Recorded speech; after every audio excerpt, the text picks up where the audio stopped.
ceramah dengan judul mendidik anak dan pemenuhan kebutuhannya selama menyaksikan sampai selesai supaya tidak gagal paham. Sebelumnya simak lebih dahulu Al-Quran Surah Yusuf 86 dan At-Tahrim ayat 86. Selamat mendengarkan.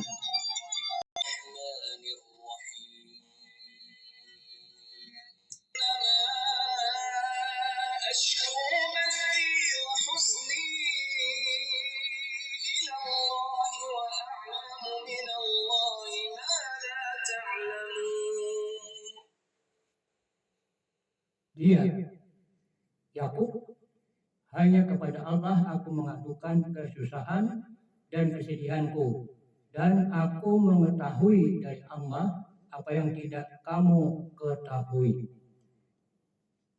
Surah At-Tahrim.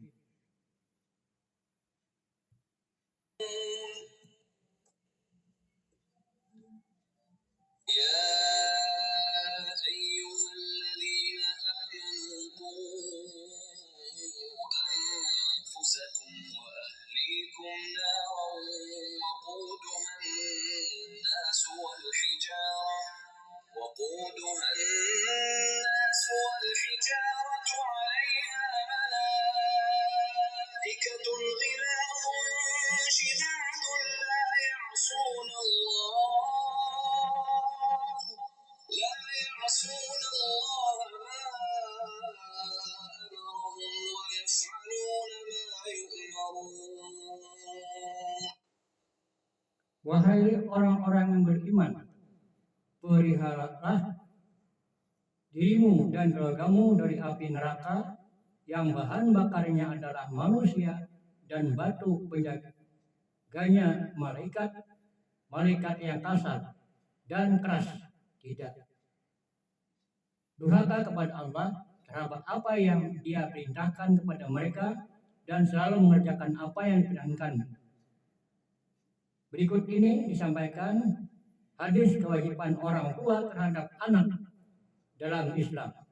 Ada beberapa hadis yang mewajibkan orang tua terhadap pendidikan anaknya. Walaupun demikian, kalau boleh, mungkin hanya salah satu hadis sebagai tambahan dari apa yang disampaikan Al-Quran tersebut. Salah satunya, apa yang dianjurkan oleh Rasulullah SAW bahwa anak dilahirkan dalam keadaan fitrah atau suci. Dan orang tuanya lah yang membuat jadi pengikut Yahudi, Nasrani atau Majusi. Ini sesuai dengan surat At-Tahrim sebut di atas dijelaskan bahwa jagalah dirimu dan keluargamu dari api neraka. Kitab Al-Wahyu Yusawwari menyebutkan ada beberapa kewajiban orang tua, di antaranya make the child, name God, educated the child, take good care of the child, dan respect. Kutipan dari kitab ini hanya sampai yang kedua, yaitu membaguskan nama anak atau mengakikahinya dan membaguskan atas anak berikutnya menyusui. Seterusnya kita ikuti ringkasan atau rangkuman tausiah dari Kiai Haji Muhammad Wahid AM. Selamat mendengarkan. Yang diarahkan kepada kejahatan. Kita punya anak kita sekolahkan sekolah maksiat. Kita punya anak kita arahkan untuk berbuat kemaksiatan. Sehingga anak menjadi ahli maksiat. Begitu kita mati, anak yang kita didik dengan pendidikan maksiat ini akan selalu mengalirkan azab kepada orang tuanya di alam kuburnya. Na'udzubillah min dzalik. Hadirin hadirat yang dimuliakan Allah. Jadi hati-hati menyekolahkan anak. Jangan sampai anak kita disekolahkan justru akan mendatangkan azab kepada kita di alam kubur nanti. Pastikan bahwa anak kita yang kita sekolahkan itu akan mendatangkan rahmat kepada kita di alam kubur nantinya. Hadirin hadirat yang dimuliakan Allah. Awaladin saleh atau anak yang saleh. Walad itu artinya anak, termasuk anak itu laki-laki maupun perempuan. Jadi dalam bahasa Arab, walad itu yasmadul ibna wal bin, mengandung anak laki-laki, mengandung pula maknanya anak perempuan. Sama ada anak laki-laki yang kita didik sehingga menjadi laki-laki yang saleh, atau anak perempuan yang kita didik sehingga menjadi perempuan yang salihah.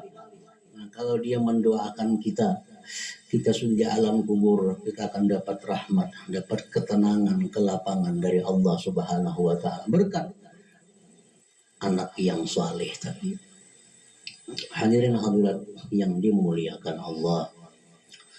Di zaman jahiliyah, sebelum Rasulullah diutus oleh Allah menjadi rasul, orang-orang jahiliyah ini sangat tidak suka, sangat kada nyaman apabila diberi Tuhan anak itu bini-bini. Bila beranak bini-bini, sedihnya luar biasa, bahkan semacam aib.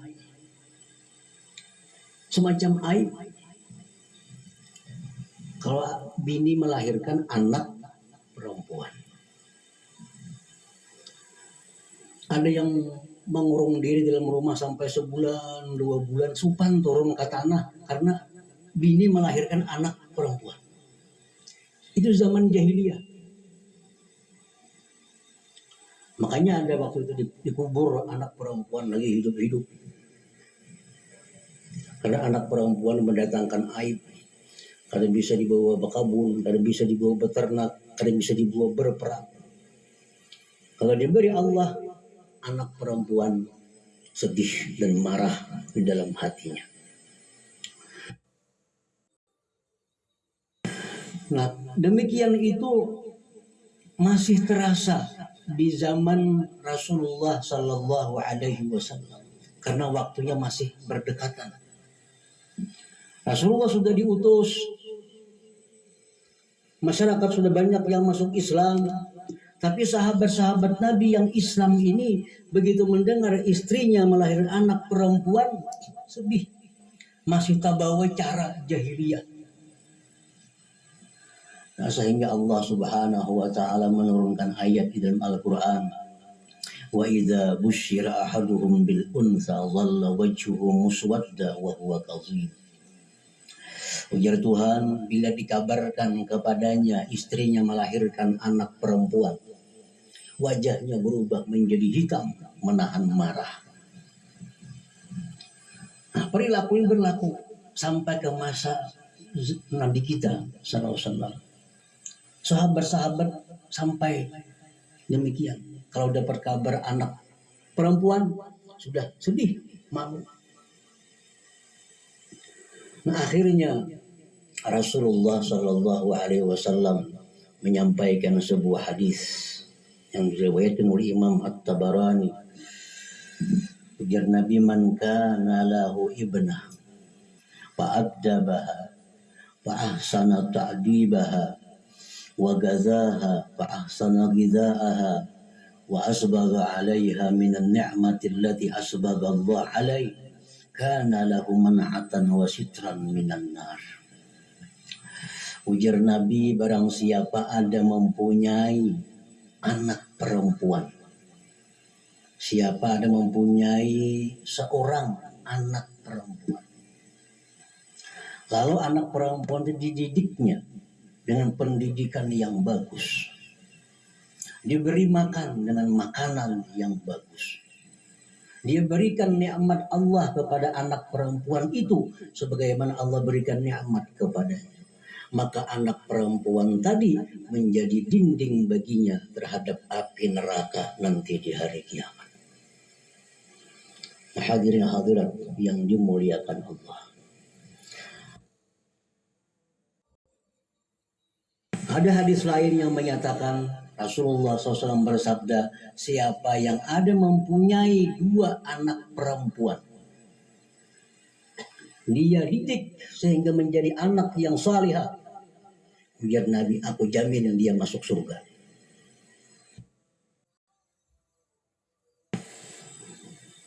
Ini sebagai hiburan. Jangan sampai lagi sahabat-sahabat Nabi itu terbawa perilaku jahiliyah. Bila anak perempuan itu dianggap satu musibah, dianggap sesuatu aib. Padahal sebaliknya, bahwa orang yang punya anak perempuan sampai 2 orang, dia didik pendidikan yang bagus, orang ini akan dijamin Rasulullah SAW masuk ke dalam surga Allah Subhanahu wa Ta'ala. Nah, hadirin hadirat yang dimuliakan Allah, anak laki-laki kan dijamin Nabi. Orang masih anak laki-laki 5 ada dijamin Nabi masuk surga. Tapi kalau bisa anak perempuan 2 dijamin Nabi masuk surga, asal dididik pendidikan yang baik sehingga menjadi perempuan yang salihah. Nah, hadirin hadirat yang dimuliakan Allah, tugas orang tua untuk anaknya agar jangan sampai orang tua ini menjadi orang tua yang durhaka kepada anak. Ini bukan hanya anak yang bisa durhaka kepada orang tua, tapi orang tua pun bisa durhaka kepada anak. Kalau orang tua ini tidak melaksanakan hak-hak anak yang ada pada orang tua.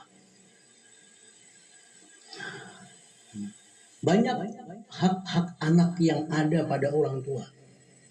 Disimpulkan ada 5. Yang pertama, ayyuhassinasmah, bahwa dia membaguskan namanya. Nah, ini hak anak terhadap orang tua.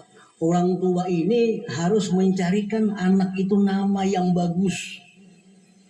Nama yang bagus, nama yang diridhai oleh Allah. Nah, kalau anak ini diberi nama dengan nama yang tidak bagus, anak ini durhaka kepada orang tua, jangan salahkan anak. Karena orang tua sudah durhaka kepada anak, memberikan nama yang tidak bagus. Di zaman Sayyidina Umar, seorang laki-laki datang membawa anak. Wahai Amirul Mukminin, ini anak durhaka kepadaku, berikan dia nasihat.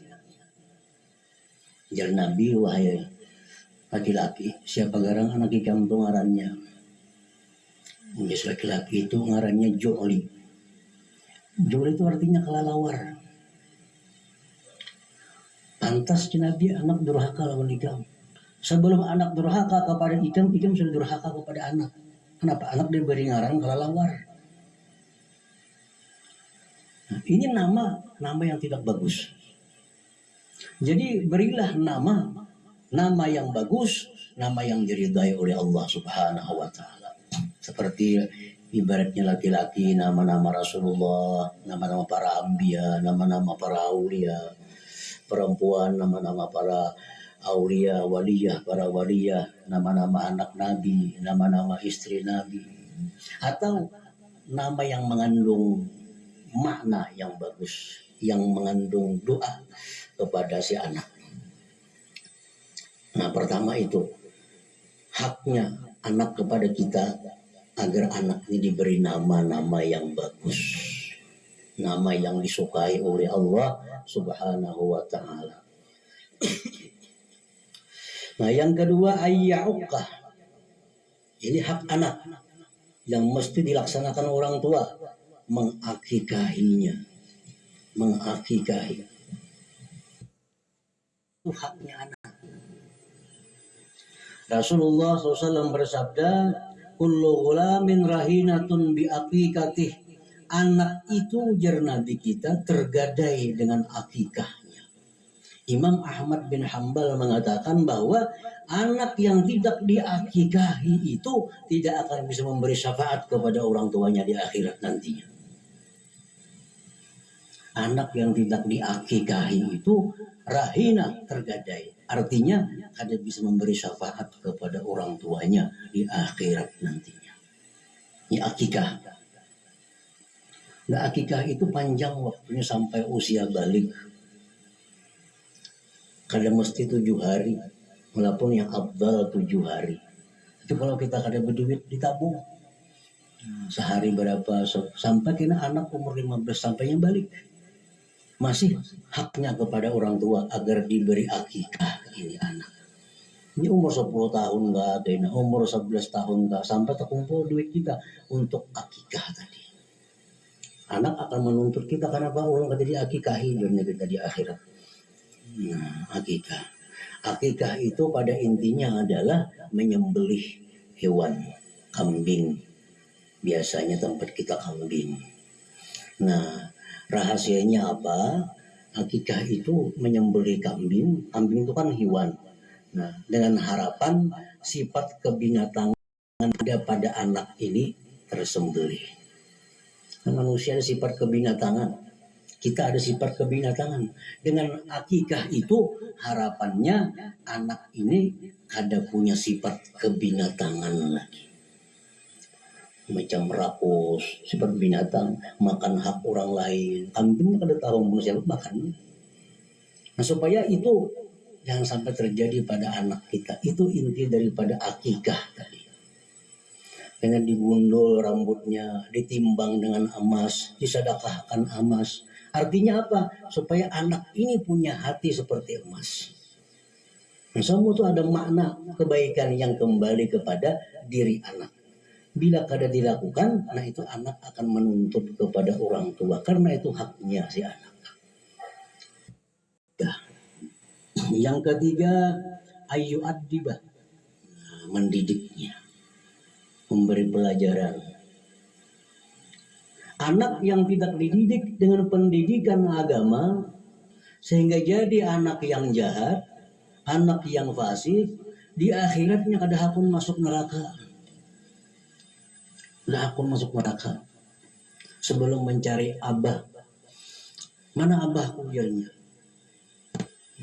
Di malaikat abaikan tuh di lawang surga masuk. Jangan masuk surga abah, iringi ke neraka. Kenapa? Karena ulun jadi ahli maksiat karena diberi pendidikan agama. Ini haknya anak. Dilajari cara wudu, cara sembahyang, cara berjual beli. Ini haknya anak. Nah, orang tua punya kewajiban untuk mendidik anak kepada yang demikian itu. Kalau kata dididik, anak ini kena jadi ahli maksiat, dia akan menyirik orang tua masuk ke dalam api neraka bersama-sama si anak itu. Yang keempat, ayyum fiqah, memberikan nafkah. Anak itu kewajiban orang tua memberikan nafkah sesuai dengan kemampuan yang diberikan oleh Allah Subhanahu wa taala. Nah, makanya naik haji kada wajib kalau ditinggali kada ada ongkos menafkahi anak. Orang naik haji di rumah tinggalkan anak, ongkos kada mesti tinggali, kada wajib naik haji itu karena menafkahi anaknya satu kewajiban. Orang naik haji itu wajib kalau nafkah di rumah sudah cukup untuk membiayai kehidupan anak-anak kita itu. Nah, yang kelima yang terakhir ayyuzawijah, bahwa dia mengawinkan anaknya. Itu hak anak terhadap orang tuanya. Orang tua terhadap anak, satu, membaguskan nama. Pilih nama anak, nama yang disukai Allah dan Rasul. Yang kedua, berikan akikah kepada anak agar sifat kebinatangan hilang dalam dirinya. Yang ketiga, berikan dia pendidikan yang baik. Yang keempat, nafkahi dengan nafkah yang halal. Yang kelima, kawinkan dia kalau sudah sampai usia untuk kawin. Nah, hadirin hadirat yang dimuliakan Allah, mudah-mudahan Allah jadikan anak-anak kita, zuriat kita, zuriat yang salihah, yang diridai Allah Subhanahu wa taala. Wallahul hadi ila siratal mustaqim. Assalamualaikum warahmatullahi wabarakatuh.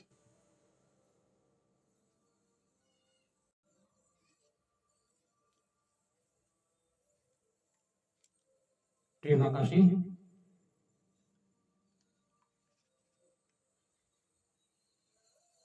dan nyafaat syukran.